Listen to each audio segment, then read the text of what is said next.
बाद जिस तरह से अखिल गोगोई के खिलाफ एक मुकदमा उसके बाद दूसरा मुकदमा, एक जेल से बाहर निकले तो दूसरी जेल में पकड़ने के लिए तैयार, पूरा स्टेट ने हर तरफ से फैसला कर रखा था कि इस आदमी को बाहर नहीं आने देना। आज के हालात में हमारे कॉन्स्टिट्यूशन के बेसिक्स को दोहरा देना अपने आप में बहुत बड़ा हिम्मत का काम हो जाता है, तो उस लिहाज से दिल्ली हाई कोर्ट ने हिम्मत का काम किया है।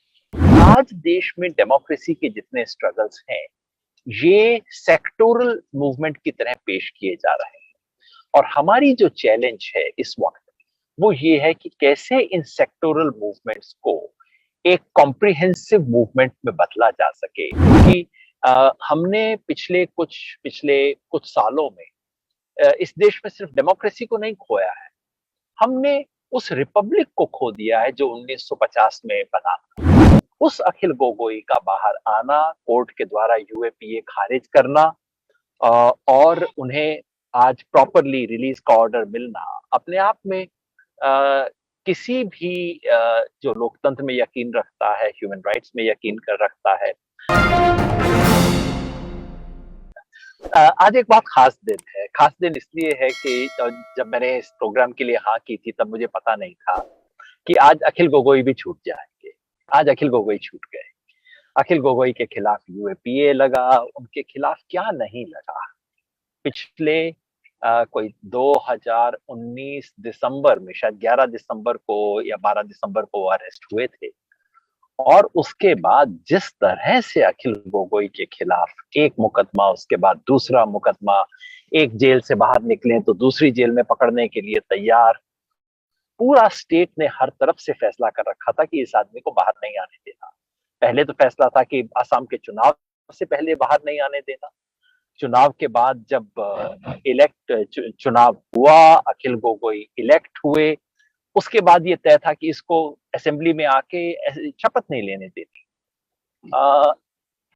उस अखिल गोगोई का बाहर आना, कोर्ट के द्वारा यूएपीए खारिज करना और उन्हें आज प्रॉपरली रिलीज का ऑर्डर मिलना अपने आप में किसी भी जो लोकतंत्र में यकीन रखता है, ह्यूमन राइट्स में यकीन कर रखता है, अखिल गोगोई का दोस्त हो या ना हो, संयोग से मैं उनका दोस्त भी हूँ।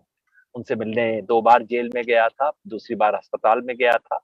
लेकिन मैं समझता हूँ कि हिंदुस्तान के जो भी एक डेमोक्रेटिक राइट्स में विश्वास करता है, जो भी एक डेमोक्रेटिक इंडिया में विश्वास करता है, उसके लिए आज एक सुकून का दिन है कि हाँ, एक हमारा साथी बाहर निकला। आपको ये याद दिला दूं कि अखिल गोगोई के केस में भी उन्हें सुप्रीम कोर्ट से राहत नहीं मिली और आखिर में हाई कोर्ट से राहत मिली।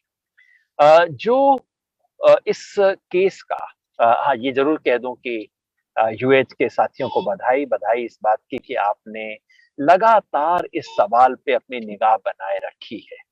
स्टेट रिप्रेशन के बावजूद जो कुछ पिछले साल सवा साल में हुआ, उसमें सब लोगों की हिम्मत टूटी, कई लोग बहुत मायूस हुए, और एक तो दौर वो चला था अंधकार का दौर, जिसमें हर रोज हमारे किसी न किसी साथी को स्पेशल सेल में बुलाया जाता था। उस सब के बावजूद यूएच के साथियों ने अपनी निगाह बनाए रखी, अपनी निगरानी बनाए रखी और अपनी हिम्मत नहीं छोड़ी। आपको खास तौर पे दाद देना चाहता हूँ। अब यूएच का कोई प्रोग्राम हो, उसमें उमर खालिद ना हो, खालिद सैफी ना हो, ये बात तो अटपटी लगती है। तो अपने दोनों साथियों को मैं याद करता हूँ, दोनों को उम्मीद करता हूँ कि जल्दी ही वो दोनों भी हमारे बीच में होंगे। अगर अखिल गोगोई बाहर आ सकते हैं तो उमर खालिद भी आएंगे, खालिद सैफी भी आएंगे, दूसरे हमारे तमाम साथी आएंगे। इस उम्मीद के साथ अपनी बात शुरू करता हूँ। मैं इस मुकदमे के कानूनी पक्ष पे ज्यादा बोलना नहीं चाहता। एक तो इसलिए कि मैं कोई खास कानूनबाज हूं नहीं, मैं कोई वकील नहीं। बस सिर्फ 2 साधारण बातें जो सबने कही और मुझसे पहले दीपांकर जी ने बात कही, मैं उनकी सारी बात से बिल्कुल सहमत हूँ और इसलिए उनकी बात को कुछ बढ़ाने की कोशिश करूंगा। पहला तो ये कि हाईकोर्ट का फैसला शानदार है, इसमें कोई शक नहीं।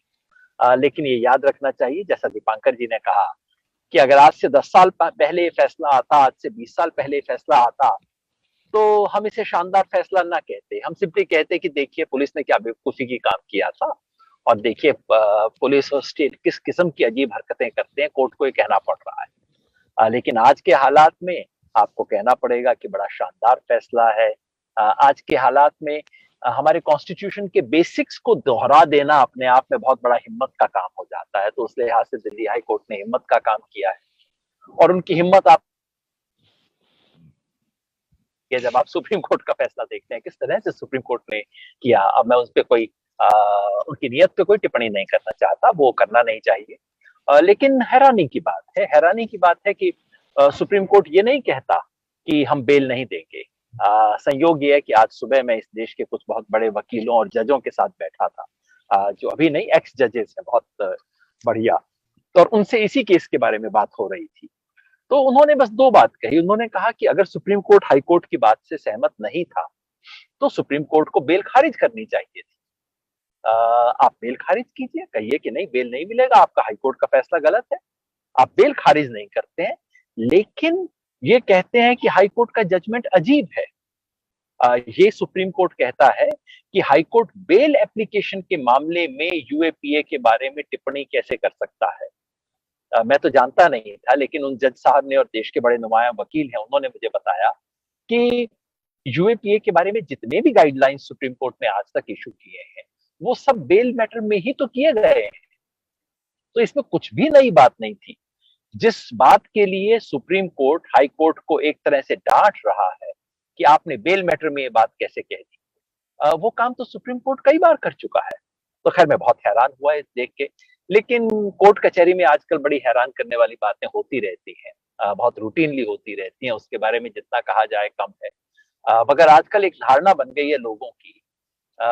पहले सोचते थे कि आपको निचले कोर्ट में जस्टिस नहीं मिलेगा तो आप हाई कोर्ट जाएंगे, हाई कोर्ट में भी अगर आपको न्याय नहीं मिलेगा तो फाइनली सुप्रीम कोर्ट में तो आप एक उम्मीद रखेंगे।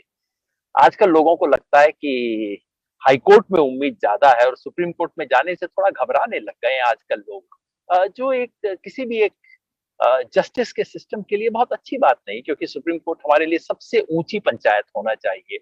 जहां किसी को लगे कि दुनिया में कहीं इंसाफ नहीं मिलेगा, तो जब मैं सुप्रीम कोर्ट का दरवाजा खटखटाऊंगा या खटखटाऊंगी तो कम से कम वहां तो मुझे इंसाफ मिलेगा।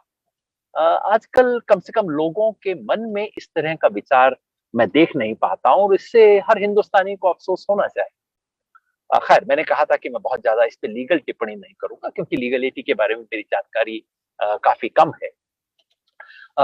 मैं इसका जो असर हुआ है उसके बारे में कहना चाहता हूं, इसका और अखिल गोगोई वाले मामले का भी मिला के, कि कम से कम सुप्रीम कोर्ट ने भले ही इसके ऑपरेशन के कुछ एस्पेक्ट्स को रोक दिया हो, वो सब कर दिया हो, लेकिन एक बंद खिड़की खुली तो है। बंद खिड़की में से कुछ रोशनी आनी शुरू तो हुई है।